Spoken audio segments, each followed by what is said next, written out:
एक अच्छे सेल्समैन के लिए एक और बहुत ही ज़रूरी पॉइंट वो ये होता है कि उसको ख़ुद पे एतमाद होना चाहिए। ज़्यादातर ये देखा जाता है सेल्समैन जो नाकाम होते हैं उसकी सबसे बड़ी वजह ये होती है कि वो अपने आप पे एतमाद नहीं करता। क्यों होता ये है कि क्योंकि अभी वो मार्केट में नया जाता है, एक नया बंदा मार्केट में गया, किसी भी एक या दो तीन बंदों ने उसकी प्रोडक्ट को रिजेक्ट कर दिया या उसको खाली हाथ मोड़ दिया, उसकी प्रोडक्ट को नहीं लिया, तो वो बजाय अच्छा सोचने के या ये सोचने के यार मेरी प्रोडक्ट अभी नहीं, यानी कि इसकी ज़रूरत नहीं है दुकानदार की या किसी ग्राहक की अभी ज़रूरत नहीं है, ये नेक्स्ट टाइम मेरे से लेगा, या अच्छा सोचने के बजाय हम डिग्रेड हो जाते हैं, यानी एहसास कमतरी का शिकार हो जाते हैं।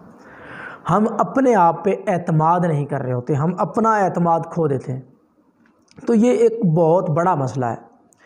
लिहाजा मैं इसमें आपको ये बात समझाना चाह रहा हूँ कि आपको हर सूरत में अपने आप के ऊपर एतमाद करना है।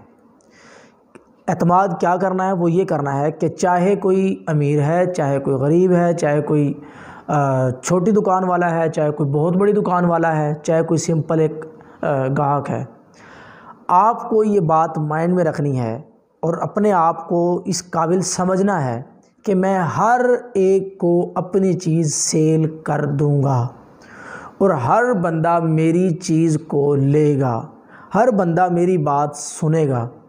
ठीक है, अपने आप को इतना ज़्यादा एतमाद में ख़ुद को, यानी कि अपने एतमाद को बहाल करना है, बजाय इसके कि आप एहसास कमतरी का शिकार हो जाए कि यार मैं बात कैसे करूँगा, मेरे से तो हो नहीं सकता, मैं तो कर नहीं सकता, मुझ फलां मूछे वाला बंदा तो यार मुझे इस तरह से घूर रहा था, वो तो ये था, वो तो। ऐसा नहीं सोचना है।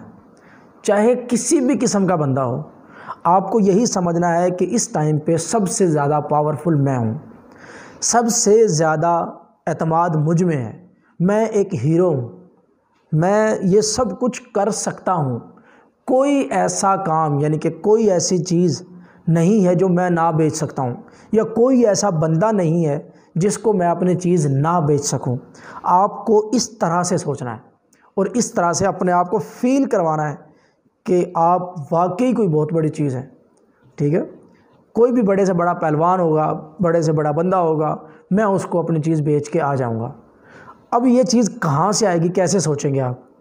इसके लिए आपके एक सिंपल सी बात है, आपके ख़ुद के माइंड में ये बात होनी चाहिए, जो चीज़ आप बेचने जा रहे हैं, लाजमी सी बात है आप इसलिए बेच रहे हैं कि आपकी जो चीज़ है वो अगले बंदे की ज़रूरत है। अब आपको एतमाद इसलिए बहाल कर लेना चाहिए कि जो चीज़ आप उसको देने के लिए जा रहे हैं, ये तो आप उस पर एहसान कर रहे हैं कि उसकी ज़रूरत को पूरा कर रहे हैं। ठीक है, तो जब आप ये बात सोच लेंगे कि यार मैं अगले बंदे की ज़रूरत को पूरा करने के लिए जा रहा हूँ। अब जैसे एक सिम है, हर बंदे की ज़रूरत है। अगर आप सिम सेल करने के लिए जाते हैं, ठीक है, तो इसमें आप क्यों किसी भी किस्म की शर्म करें? आपको पता है कि यह हर घर की ज़रूरत है। अगर मैं सिम किसी को सेल करूंगा तो वो उससे बातचीत करेगा, अपने रिश्तेदारों के करीब हो जाएगा, दोस्तों से बातें करेगा, इंटरनेट इस्तेमाल करेगा, पूरी दुनिया को देखेगा, सब कुछ करेगा। आपने कितना फ़ायदा किया उसका। तो जब आप इस तरह की बातें सोच के और कुछ भी करने को निकलते हैं तो आप यकीन करें आपके अंदर इतना ज़्यादा एतमाद आ जाएगा, आपको लगेगा कि यार मैंने कोई बहुत बड़ा काम कर लिया है और मैं वाकई कोई बहुत बड़ी अफलातून चीज़ हूँ। खुद को फील करेंगे। और जब तक आप इस तरह से गलत सोचते रहेंगे, अपने आप को एहसास कमतरी में डाले रखेंगे, यार मेरे से तो नहीं हो सकता, यार मैं तो कर ही नहीं सकता, यार मेरे जैसे कैसे कर सकते हैं, यार वो फ़लाँ बंदा मेरे इस तरह के हैं, या लोग इस तरह की बातें करते हैं, लोग तो फ़लाँ तरह की मुझे बातें करके जाते हैं। अबे भाई नहीं सोचना है ऐसा कुछ भी। आपने सिर्फ यही सोचना है कि उसको आपकी चीज़ का पता ही नहीं था, उसको आपकी चीज़ की अहमियत का पता ही नहीं है। ठीक है, जब उसको पता चलेगा तो मेरी चीज़ को हर सूरत में वो लेगा। इस तरह से आपने अपना एतमाद बहाल रखना है। बहुत शुक्रिया।